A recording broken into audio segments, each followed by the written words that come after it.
പാലക്കാട് ഷൊർണൂരിലെ മോഷണത്തിൽ വൻ ട്വിസ്റ്റ്. കാണാതായെന്ന് പറഞ്ഞ 63 പവൻ സ്വർണം തിരികെ കിട്ടി. പോലീസിൽ പരാതി നൽകിയതിന് പിന്നാലെ വീട്ടുകാർ തന്നെ നടത്തിയ പരിശോധനയിലാണ് അലമാരയിലെ താഴത്തെ അറയിൽ നിന്നും സ്വർണ്ണാഭരണങ്ങൾ കിട്ടിയത്. 1 ലക്ഷം രൂപയും വാച്ചും മാത്രമാണ് നിലവിൽ നഷ്ടപ്പെട്ടതെന്ന് ഉടമ പറഞ്ഞു. പ്രസാദ് ഉടുമ്പശ്ശേരി ചേരുന്നു വിവരങ്ങളുമായി. പ്രസാദ്, ഏതായാലും വലിയ ട്വിസ്റ്റ് തന്നെയാണ് സംഭവിച്ചിരിക്കുന്നത്. എന്താണ് പോലീസിന്റെ ഒരു നിഗമനം? ലക്ഷ്മി, ഇന്നലെയാണ് ബാലകൃഷ്ണൻ തന്റെ മകളുടെ വീട്ടിലേക്ക് വൈകുന്നേരം പോയത്. രാവിലെ തിരിച്ചു വരുന്ന സമയത്ത് വീട്ടിൽ മുകളിലത്തെ നിലയിൽ നിന്നും അകത്തേക്ക് കള്ളൻ കയറി എന്നുള്ളത് അദ്ദേഹം സ്ഥിരീകരിക്കുകയും പിന്നീട് നടത്തിയ പരിശോധനയിലാണ് 63 പവൻ സ്വർണവും 1 ലക്ഷം രൂപയും ഒരു റാഡോ വാച്ചും മോഷണം പോയി എന്നുള്ളത് അദ്ദേഹം പോലീസിൽ പരാതി നൽകുന്നത്. പിന്നീട് പോലീസ് വന്ന് മുറികളെല്ലാം തന്നെ പരിശോധന നടത്തി. ഇതിനിടയിൽ ഈ വീട്ടിൽ ഇന്നലെ അദ്ദേഹം ബാലകൃഷ്ണൻ മാത്രമാണ് വീട്ടിൽ കഴിഞ്ഞ ദിവസങ്ങളിൽ ഉണ്ടായിരുന്നത്. അദ്ദേഹത്തിന്റെ ഭാര്യ ചെന്നൈയിൽ മകനോടൊപ്പമാണ് താമസം. വൈകുന്നേരങ്ങളിൽ മകളുടെ വീട്ടിൽ പോയി മടങ്ങി വരാറാണ് ബാലകൃഷ്ണൻ പതിവായി ചെയ്തുകൊണ്ടിരുന്നത്. ഇങ്ങനെ സ്വർണം പോയ വിവരം ഭാര്യയോട് വിളിച്ചു പറയുന്ന സമയത്താണ് ഈ അലമാരയ്ക്കകത്ത് 2 അറകളുണ്ട് എന്നുള്ളതും രണ്ടാമത്തെ അറയിൽ പരിശോധന നടത്തിയോ എന്ന് ഭാര്യ വിളിച്ച് ചോദിക്കുകയും ചെയ്തത്. അങ്ങനെയാണ് പോലീസും ബാലകൃഷ്ണനും എല്ലാം തന്നെ ആ അലമാരയുടെ രണ്ടാമത്തെ അറയിൽ പരിശോധന നടത്തിയത്. അങ്ങനെ പരിശോധിക്കുന്ന സമയത്താണ് ഈ 63 പവൻ സ്വർണം അതിനകത്തുണ്ട് എന്നുള്ളത് സ്ഥിരീകരിക്കുന്നത്.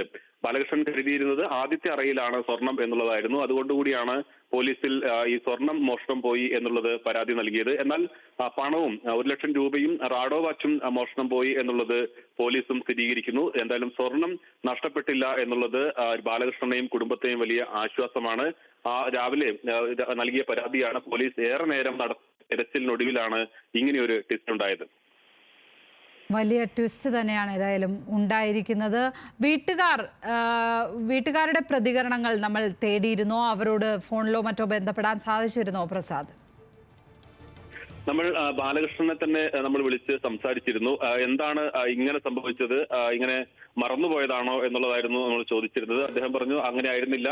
അദ്ദേഹം കരുതിയത് അലമാരയുടെ ഒരു ആദ്യത്തെ അറയിൽ തന്നെ സ്വർണം സൂക്ഷിച്ചിരുന്നു എന്നുള്ളതാണ്.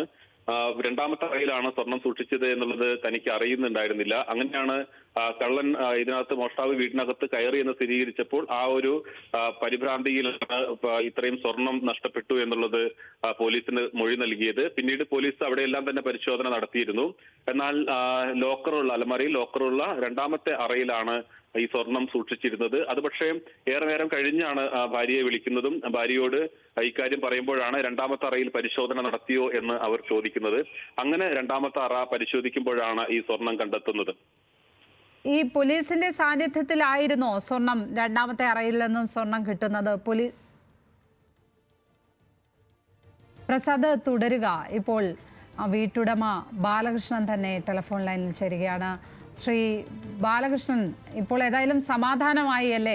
63 പവൻ സ്വർണമാണ് സ്ഥാനം മാറി വെച്ച് വലിയൊരു വാർത്തയാകുന്നു പോലീസ് അന്വേഷണത്തിലേക്കൊക്കെ പോയത് അല്ലേ?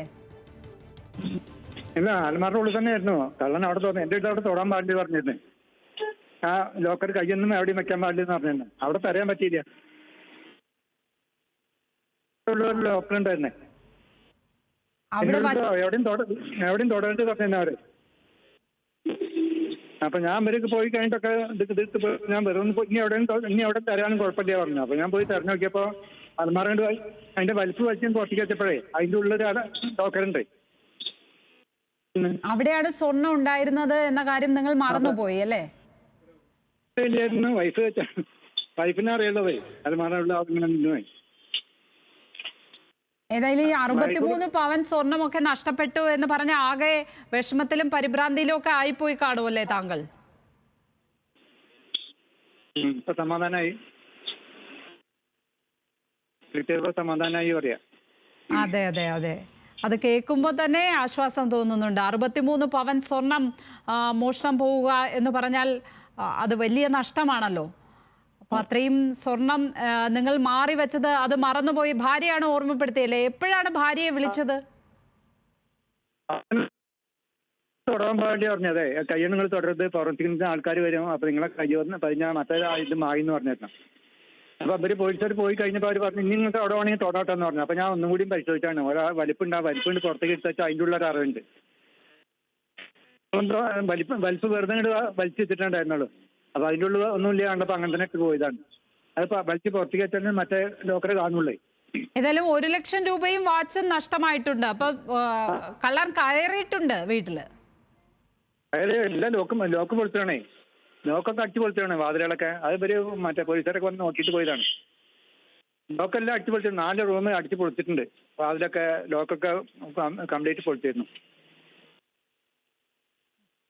വളരെയധികം നന്ദി. ശരിയുണ്ട്. പൈസയും മറ്റേ വാച്ച് മാത്രമേ പോയുള്ളൂ. ഇനിയിപ്പോ 1 ലക്ഷം ഉറുപ്പിക കുഴപ്പമില്ല. മറ്റത് കിട്ടില്ല. അതെ. വളരെയധികം നന്ദി ബാലകൃഷ്ണൻ ഈ ഘട്ടത്തിൽ ഞങ്ങളോട് പ്രതികരിച്ചതിന്.